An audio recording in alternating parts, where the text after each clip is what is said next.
Guys, and this is a new video about the Snapchat app.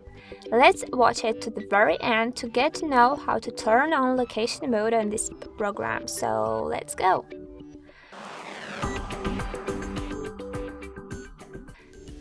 First and foremost, we need to open our Snapchat to check if we definitely cannot use the location on this app.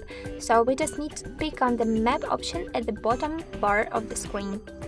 Yes, so we cannot check other locations and use our. So how to make it visible?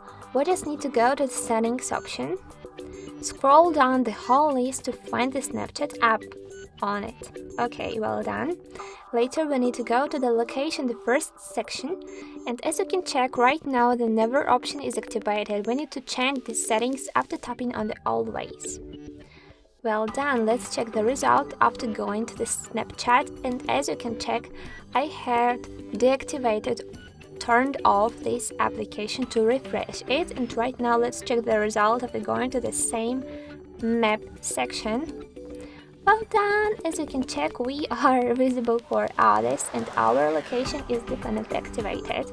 Guys, I hope that right now you know how to manage your location, and if you want to know how to turn on this mode for yourself and for your friends also, check our another video how to turn on location on the Snapchat. Don't forget about likes, don't forget to subscribe to our channel to check even more cool secrets about the Snapchat and other programs. Goodbye!